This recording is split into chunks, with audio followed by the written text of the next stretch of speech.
Olá, queridos, bom dia para você. Como você dormiu? Quanto estas coisas têm movido e movimentado o seu coração? Saber a respeito delas, acreditar nelas, verificar se realmente é assim, disso depende a sua vida eterna. Foi assim com as pessoas que viveram naquela época. É conosco agora. Eu vou orar com você para que pela graça e poder de Deus o Senhor possa trabalhar por nós. Senhor Deus, na sua misericórdia, não nos deixe estar entre aqueles que não creram, entre aqueles que se deixaram levar pelas circunstâncias. Nos ensine e trabalhe conosco em nome de Jesus. Amém. O seu programa A Tocha está começando.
Hoje estamos começando o capítulo 21, a causa da degradação atual.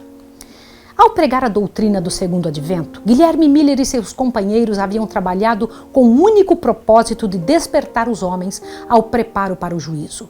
Tinham procurado acordar os que professavam a religião para a verdadeira esperança da igreja e levá-los a sentir a necessidade de uma experiência cristã mais profunda. Trabalhavam também para acordar os não conversos ao dever de imediato arrependimento e a conversão a Deus.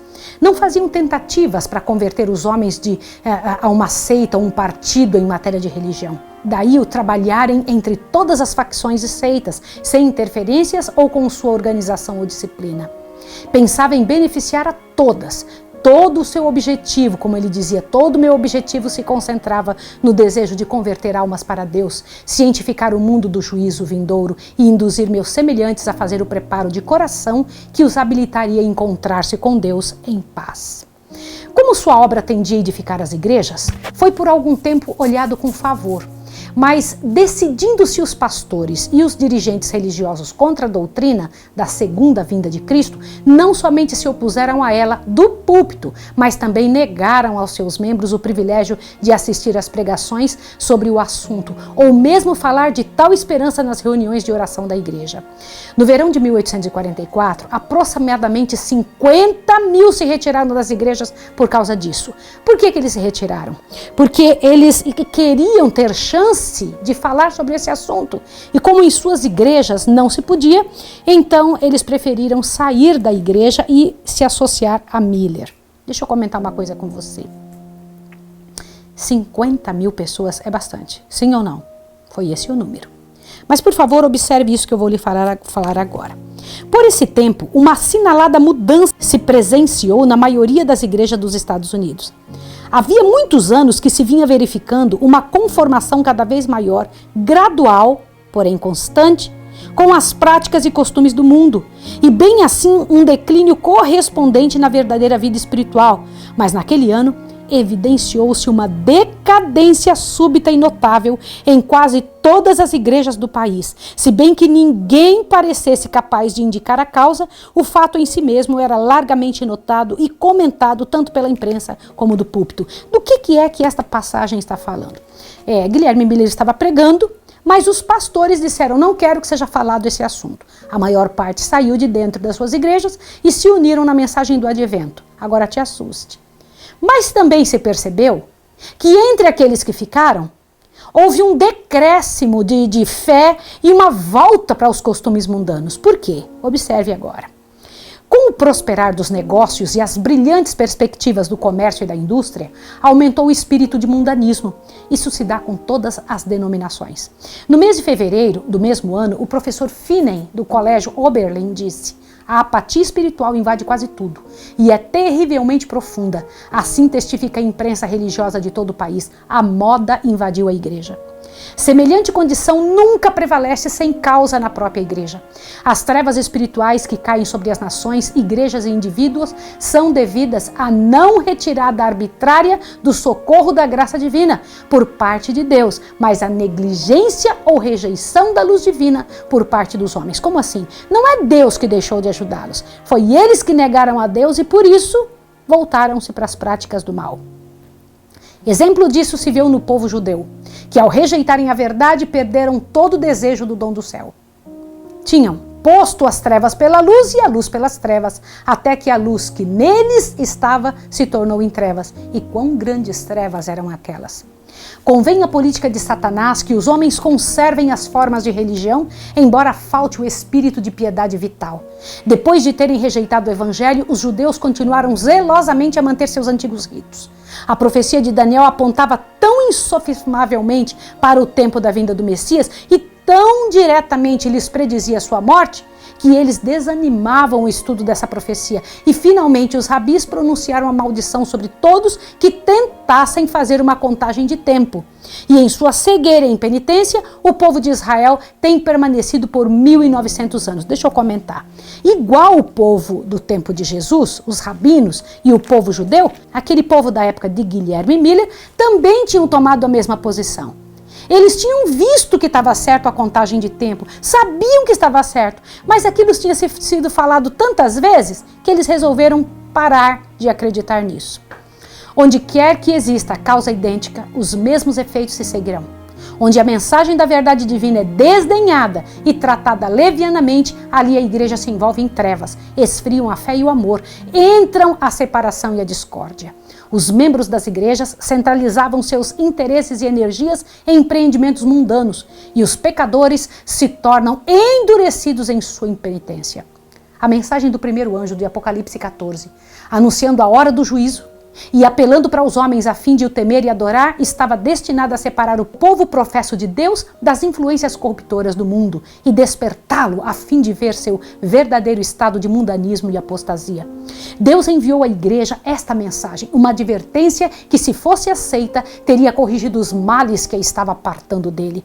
A quem dera os homens tivessem aceito essa advertência e o povo seria um só com Cristo. Foram estes os benditos resultados fruídos pelos que aceitaram a mensagem adventista. Vieram de denominações várias e as barreiras denominacionais foram arremessadas ao chão e vários erros de suas igrejas anteriores foram jogadas ao chão também. Se essa doutrina fez isso pelos poucos que a receberam, o mesmo teria feito a todos que se houvessem recebido. Mas as igrejas em geral não aceitavam a advertência. Os pastores não quiseram receber a verdade, quer pelo testemunho dos profetas, quer pelos sinais dos tempos. O fato de ser a mensagem em grande parte pregada por leigos era insistentemente apresentada como argumento contra a mesma. Multidões, confiando implicitamente nos pastores, recusavam-se a ouvir a advertência e outros, ainda que convictos da verdade, não ousavam confessá-la para serem expulsos da sinagoga. A mensagem de Deus, que Deus enviara para provar e purificar a igreja, revelou com muita evidência quão grande era o número dos que haviam posto a afeição nesse mundo ao invés de colocar a afeição em Cristo. Os laços que os ligavam à terra mostravam-se mais fortes do que as atrações ao céu. Preferiam ouvir a voz da sabedoria humana e desviavam-se da probante mensagem da verdade. Rejeitando a advertência do primeiro anjo, desprezaram os meios que o céu provera para a sua restauração. Porque a mensagem do primeiro anjo diz: temei a Deus e dai-lhe glória. Essa mensagem é uma mensagem clara, que faz com que as pessoas parem para pensar: você tem que temer a Deus, você tem que dar glória a Ele, tem que acertar sua vida. Desacataram o mensageiro da graça que teria corrigido os males que os separavam de Deus e com maior avidez volveram à busca da amizade do mundo. Eis aí a causa da terrível condição do mundanismo, apostasia e morte espiritual que prevalecia nas igrejas em 1844. No capítulo 14 do Apocalipse, o primeiro anjo é seguido por um segundo anjo que proclama, olha o que diz: caiu, caiu Babilônia, aquela grande cidade que a todas as nações deu a beber do vinho da ira da sua prostituição. O termo Babilônia é derivado de Babel, que significa confusão. É empregado nas escrituras para designar as várias formas de religião falsa ou apóstata. Em Apocalipse, capítulo 17, Babilônia é representada por uma mulher, figura que a Bíblia usa como símbolo de igreja, sendo uma mulher virtuosa, a igreja pura, e uma mulher desprezível, a igreja apóstata. Eu vou ler para você isso. Presta atenção agora, para que você entenda essa parte tão importante da profecia, que o Senhor Deus, de uma forma tão clara, deixou para nós. Olhe bem. Nas Escrituras, o caráter sagrado e permanente da relação entre Cristo e sua igreja é representado pela união matrimonial. O Senhor uniu a si seu povo por meio de um concerto solene, prometendo-lhe ser seu Deus, enquanto o povo se comprometia a ser unicamente dele. Disse o Senhor: e desposar-te-ei comigo para sempre. Desposar-te-ei comigo em justiça e em juízo, e em benignidade e em misericórdias. E noutro lugar, eu vos desposarei. E Paulo emprega a mesma forma no Novo Testamento, quando diz: porque vos tenho preparado para vos apresentar como uma virgem, a saber, para um marido, a saber, Cristo, segundo 2 Coríntios 11, 2. A infidelidade da igreja para com Cristo, permitindo que sua confiança e afeição dele se desviem e consentindo que o amor às coisas mundanas ocupe a alma, é comparada com a violação do voto conjugal. O pecado de Israel, afastando-se do Senhor, é apresentado sob essa figura. E o maravilhoso amor de Deus, que assim desprezam, é descrito de maneira tocante. Olha como é que é dito: como a mulher se aparta aleivosamente de seu companheiro, assim aleivosamente te houvestes comigo, ó casa de Israel, diz o Senhor. Como a mulher adúltera, que em lugar de seu marido recebe os estranhos. Está em Ezequiel 16 e em Jeremias 3:2. No Novo Testamento, expressão muito semelhante é dirigida aos professos cristãos que buscam a amizade do mundo, de preferência ao favor de Deus. Diz o apóstolo Tiago: adúlteros e adúlteras, não sabeis vós que a amizade do mundo é inimizade contra Deus?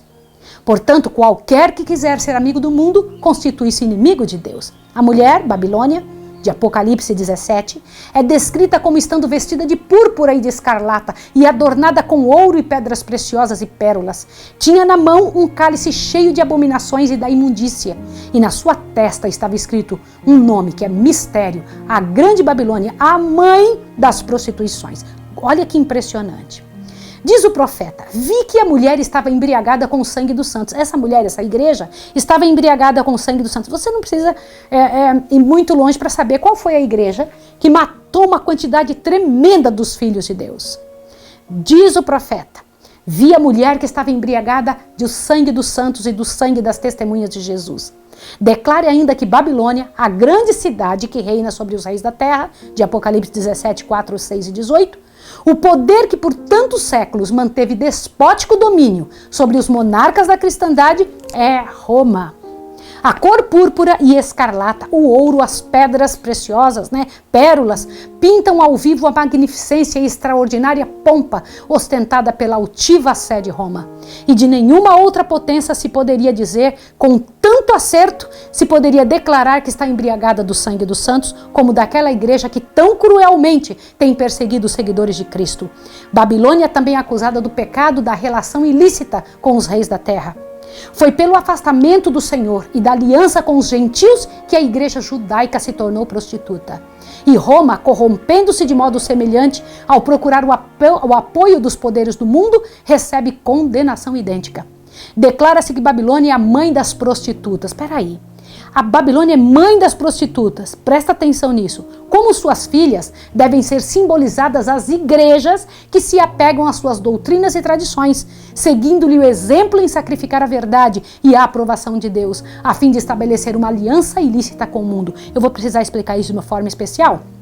Querido irmão e querida irmã, quais são as prostitutas da qual a Igreja Católica é a mãe? Aquelas igrejas que saíram dela, mas ainda levaram detalhes dessa mãe para a sua congregação. Erros doutrinários da Igreja Católica, que absorvem isso e não querem comparar com a Bíblia. São chamadas de prostitutas igual sua mãe. A mensagem de Apocalipse 14, anunciando a queda de Babilônia, deve aplicar-se às organizações religiosas que se corromperam. Visto que essa mensagem se segue à advertência acerca do juízo, deve ser proclamada nos últimos dias, portanto não se refere apenas à Igreja de Roma, pois que esta igreja tem estado em condição decaída há muitos séculos. Demais, no capítulo 18 de Apocalipse, o povo de Deus é convidado a sair de Babilônia. De acordo com essa passagem, muitos do povo de Deus ainda devem estar em Babilônia. E em que corporações religiosas se encontra hoje a maior parte dos seguidores de Cristo? Sem dúvida, nas várias igrejas que professam a fé protestante. Ao tempo em que surgiram, elas assumiram uma nobre posição no tocante a Deus e a sua verdade, e a sua bênção estava com elas. Mesmo o mundo incrédulo foi constrangido a reconhecer os benefícios resultantes que se seguiam à aceitação dos princípios do Evangelho. Nas palavras do profeta a Israel se ouve o seguinte: e correu a tua fama entre as nações por causa da tua formosura, pois eras perfeita, por causa da minha glória que eu tinha posto sobre ti, diz o Senhor Jeová em Ezequiel 16:14. Caíram, porém, pelo mesmo desejo que foi a maldição da ruína de Israel, o desejo de imitar as práticas dos ímpios e buscar-lhes a inimizade. As igrejas que saíram de Roma caíram do mesmo modo que a igreja de Roma. Por quê? Porque se tornaram corruptas. Aí em Ezequiel 16:15 diz: confiastes na tua formosura e te corrompestes por causa da tua fama. Vou ler para você mais um pedaço aqui, observe. Por favor, observe isso agora. Muitas das igrejas protestantes estão seguindo o exemplo de Roma na iníqua aliança com os reis da terra. Igrejas do Estado, mediante suas relações com os governos seculares e outras denominações, pela procura do favor do mundo. E o termo Babilônia, confusão, pode apropriadamente aplicar-se a essas corporações. Todas professam derivar suas doutrinas das Sagradas Escrituras e, no entanto, estão divididas em quase inúmeras seitas, com credos e teorias grandemente contraditórios. Além da pecaminosa união com o mundo, as igrejas que se separam de Roma apresentam outras características desta. Elas apresentam as características de Babilônia mesmo, elas seguem o que a mãe diz. Uma obra católica romana argumenta que se a igreja de Roma foi culpada de idolatria com relação aos santos, sua filha, a igreja anglicana, tem a mesma culpa, pois tem 10 igrejas dedicadas a Maria para uma dedicação a Cristo. Que interessante isso, né? Quando eu paro para pensar isso, eu fico impressionada. Não há motivo para se considerar o espírito e prática anticristãos como sendo restrito ao que hoje se chama a Igreja de Roma. Nas igrejas protestantes, muito se encontra do anticristo e longe estão de se acharem completamente reformadas das corrupções e impiedade. A igreja presbiteriana, a igreja anglicana passaram pela reforma, mas ainda guardam muito da igreja mãe que as gerou. Qual foi a origem desta grande apostasia? Como a princípio se afastou a igreja da simplicidade do evangelho, conformando-se com as práticas do paganismo, a fim de facilitar a aceitação da doutrina cristã pelos pagãos. O apóstolo Paulo, em seus dias, declarou: já o mistério da injustiça opera. Durante a vida dos apóstolos, a igreja permaneceu relativamente pura, mas no fim do século II, a maioria das igrejas tomou uma nova forma, desapareceu a primitiva simplicidade e insensivelmente, ao baixarem o túmulo, os velhos discípulos, seus filhos, juntamente com os novos conversos, puseram-se à frente da causa e lhe deram um novo molde.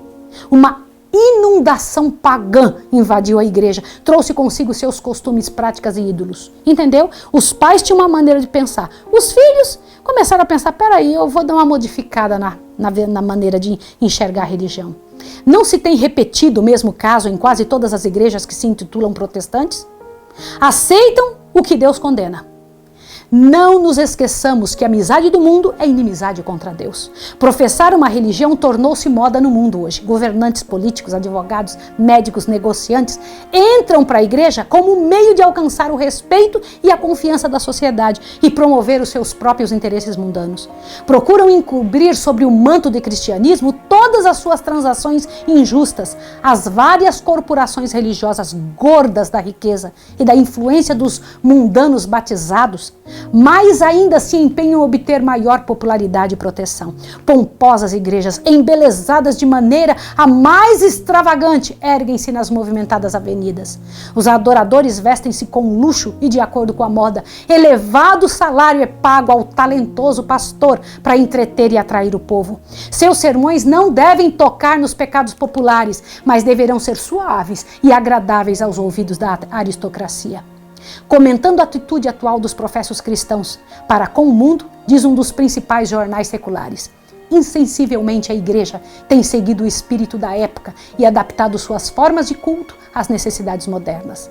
Exatamente como os antigos judeus permitiram que o intercâmbio familiar com as nações idólatras lhes roubasse de Deus o coração. Assim a igreja de Deus é hoje. Hoje acontece com a igreja de Jesus. E nessa maré de mundanismo e de busca de prazeres, a abnegação e sacrifício por amor de Cristo acha-se quase inteiramente esquecido. Você sabia que os jogos de cartas, bingos, loteria, rifas são proibidas pelo Senhor dos Exércitos? Você sabe o que Deus condena das atitudes que temos tido hoje? Se você não sabe, pode estar vivendo algo que Deus não tem como aceitar. Os que atualmente em todas as igrejas professam a religião são amantes do mundo, condescendentes com o mundo, afeiçoados ao conforto pessoal e desejosos de honras. São chamados a sofrer com Cristo, mas temem ser envergonhados. Apostasia, apostasia, apostasia. É isso que está. Está mesmo gravado na frente de cada igreja. E se elas o soubessem, se o sentissem, poderia haver esperança para elas. Mas ai, elas exclamam, rico sou, né? Rico sou, estou enriquecido e de nada eu tenho falta. Vou ler mais um pedaço do grande conflito para você, que é um pedacinho para terminar aqui, ó. O grande pecado imputado à Babilônia é que a todas as nações deu a beber o vinho da ira da sua prostituição. Essa taça de veneno que ela oferece ao mundo representa as falsas doutrinas que aceitou, resultando da união ilícita com os poderes da terra. A amizade mundana corrompeu-lhe a fé e, por seu turno, a igreja exerce uma influência corruptora sobre o mundo, ensinando doutrinas que se opõem às mais claras instruções das Sagradas Escrituras. Roma privou o povo da escritura sagrada e exigiu que todos os homens aceitassem seus ensinos em lugar da própria Bíblia. Foi obra da reforma restituir a palavra de Deus aos homens. Não é, porém, sobejamente verdade que nas igrejas modernas os homens são ensinados a depositar fé no credo e nos dogmas de sua igreja em vez de nas escrituras? Que diferença isso tem com Roma? Você tem que pensar nisso, meu irmão. Quando ensinadores fiéis expõem a palavra de Deus, levantam-se homens de saber, pastores, que professam conhecer e compreender as Escrituras e denunciam a doutrina sã como heresia, desviando assim os inquiridores da verdade. Não fosse o caso de se achar o mundo fatalmente embriagado com o vinho de Babilônia, e multidões seriam convencidas e convertidas pelas verdades claras e penetrantes da palavra de Deus. Mas a fé religiosa parece tão confusa e discordante que o povo não sabe o que crer como sendo verdade. O pecado da impenitência do mundo jaz à porta da igreja. A mensagem do segundo anjo de Apocalipse, capítulo 14, foi primeiramente pregada no verão de 1844 e teve naquele tempo uma aplicação mais direta às igrejas dos Estados Unidos, onde a advertência do juízo tinha sido mais amplamente proclamada e em geral rejeitada, e onde a decadência das igrejas mais rápida se havia visto. A mensagem do segundo anjo, porém, não alcançou o completo cumprimento em 1844. As igrejas experimentaram então uma queda moral e, em consequência de recusarem a luz da mensagem do advento, mas esta queda não foi completa. Continuando a rejeitar as verdades especiais para esse tempo, têm elas caído mais e mais. Contudo, não se pode ainda dizer que caiu totalmente Babilônia, que a todas as nações deu a beber o vinho da ira da sua prostituição. Ainda não deu de beber a todas as nações. O espírito de conformação com o mundo e a indiferença às grandes verdades para nosso tempo existe e está a ganhar terreno nas igrejas de fé protestante, em todos os países da cristandade, e em todas as igrejas estão incluídas na solene e terrível denúncia do segundo anjo. Mas a obra da apostasia não atingiu ainda a culminância.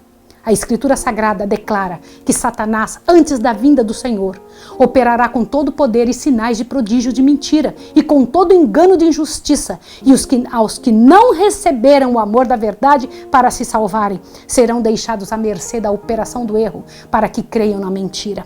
A pessoa que não busca vai acabar crendo na mentira. A queda de Babilônia se completará quando esta condição for atingida e a união da igreja com o mundo se tenha consumado em toda a cristandade. A mudança é gradual e o cumprimento perfeito de Apocalipse 14:8 está ainda no futuro. Apesar das trevas espirituais e afastamento de Deus prevalecentes nas igrejas que constituem Babilônia, a grande massa de verdadeiros seguidores de Cristo encontra-se ainda dentro das igrejas erradas. Muitos deles há que nunca souberam das verdades especiais para este tempo. Muitos se acham descontentes com sua atual condição e anelam mais clara luz. Em vão olham para a imagem de Cristo nas igrejas que estão ligados, afastando-se estas corporações mais e mais da verdade e aliando-se mais intimamente com o mundo, a diferença entre as duas classes aumentará, resultando por fim em separação. Tempo virá em que os que amam a Deus acima de tudo não mais poderão permanecer unidos aos que são mais amigos dos deleites do mundo do que amigos de Deus. Tendo aparência de piedade, mas negando a eficácia dela. Capítulo 18 de Apocalipse indica isso. Nesse capítulo 18 indica o tempo em que, como rejeição da tríplice mensagem do capítulo 14, de 6 a 12, a igreja terá atingido completamente a condição predita pelo segundo anjo. E o povo de Deus, ainda em Babilônia, será chamado a separar-se de sua comunhão. Essa mensagem é a última que será dada ao mundo e cumprirá sua obra. Quando os que não creram na verdade, antes tiveram prazer na iniquidade, forem abandonados para receberem a operação do erro e creiam na mentira, a luz da verdade brilhará então sobre todos os corações que se acham abertos para recebê-la. E os filhos do Senhor, que permanecem em Babilônia, atenderão ao chamado que Deus faz a seu povo. Sai dela, povo meu. É o pedido de Deus. Eu peço a você que está me ouvindo em nome de Jesus, tome muito sério o que você acabou de ouvir e que acabou de estudar. É a sua chance, é a nossa oportunidade de entender em que igreja que nós estamos e ouvir o sinal de Deus. Sai dela, povo meu. Porque o Senhor Deus não salvará igrejas separadas. Ouça o que eu estou lhe dizendo. O Senhor Deus salvará pessoas que vierem destas igrejas para a maneira correta de adorá-lo. Não perca o próximo estudo. É muito sério o que você vai ouvir. Chame sua família, chame as pessoas, estude amanhã conosco. Vou orar agora com você. Santo Deus e amado Pai, louvado para sempre seja o teu nome. Nós nos entregamos e queremos te pedir, Senhor, não nos permita estar equivocados. Não nos permita, Senhor Deus, ficar de um lado onde o Senhor não pode estar. Em nome de Jesus. Amém. Deus abençoe você e até amanhã.